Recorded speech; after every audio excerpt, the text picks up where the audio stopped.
Palais de Beaux-Arts, c'est un projet qui prend le départ à partir des objets qui sont montrés sur les appuis de fenêtres et aussi dans des vitrines des petits magasins à Bruxelles. On va donc les rassembler pendant le temps de l'exposition au Palais de Beaux-Arts.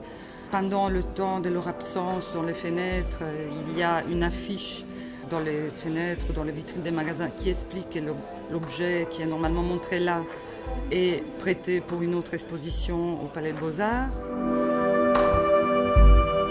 Quand on regarde les appuis de fenêtres cas par cas, on est dans une situation un peu naïve, une situation couverte sous les ailes de la décoration. Par contre, quand on considère l'ensemble de toutes les appuis de fenêtres de Bruxelles, c'est déjà beaucoup moins naïf et peut-être plus démonstratif dans le sens que, par exemple, l'histoire coloniale de ces pays devient lisible.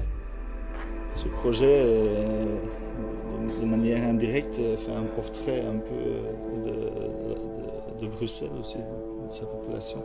Ça traverse verticalement toutes les classes sociales, du réfugié politique jusqu'au marchand d'or. Et ça traverse aussi les cultures, effectivement. L'idée n'était pas de faire un portrait exhaustif ou un inventaire exhaustif. Ici, il y a une sélection qui est forcément faite par rapport à l'espace qui est disponible, par rapport aux personnes qui ont répondu. On a aussi eu des refus, par exemple. C'est intéressant parce que des objets sont parfois vraiment chargés par des histoires personnelles. Cette question de l'exposition et de comment on expose et dans quel espace et à partir de quel moment ça fait partie de l'espace du public ou du domaine public, ça nous intéressait. C'est là où on sentait qu'il y a une vraie volonté de montrer, qu'on s'est arrêté.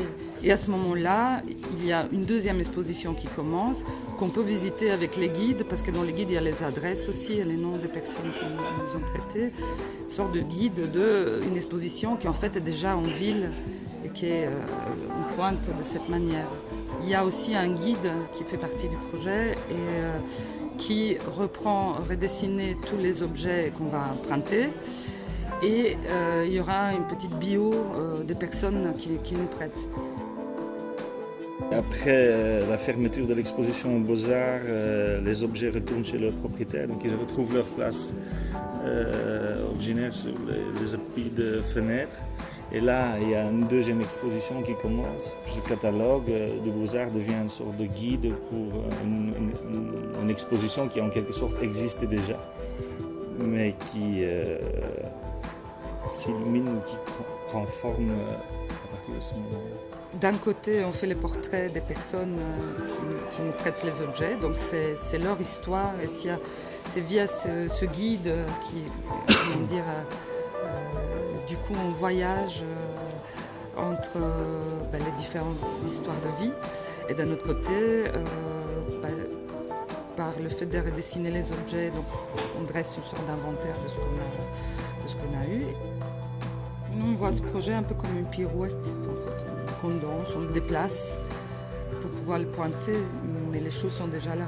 Donc la pirouette, c'est qu'après l'exposition aux Beaux-Arts, tout reprend sa place et ça nous permet d'installer une exposition à l'échelle d'une ville, mais sans rien toucher, sans rien changer en fait. Et sans rien fabriquer. L'exposition était déjà là.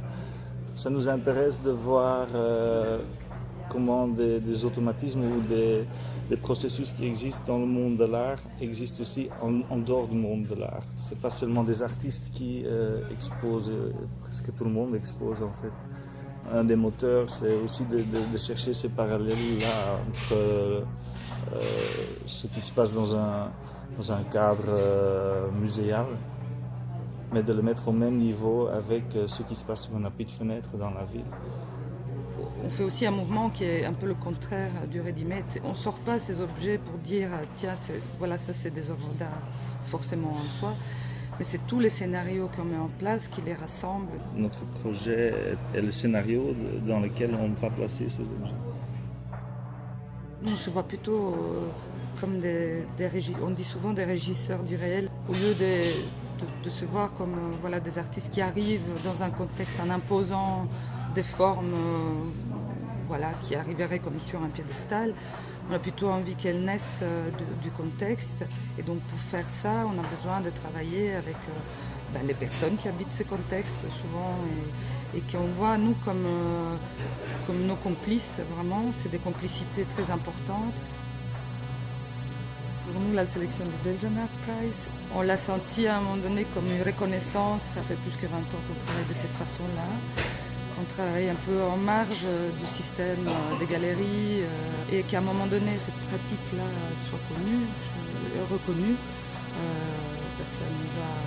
Ça nous a fait plaisir, tout simplement.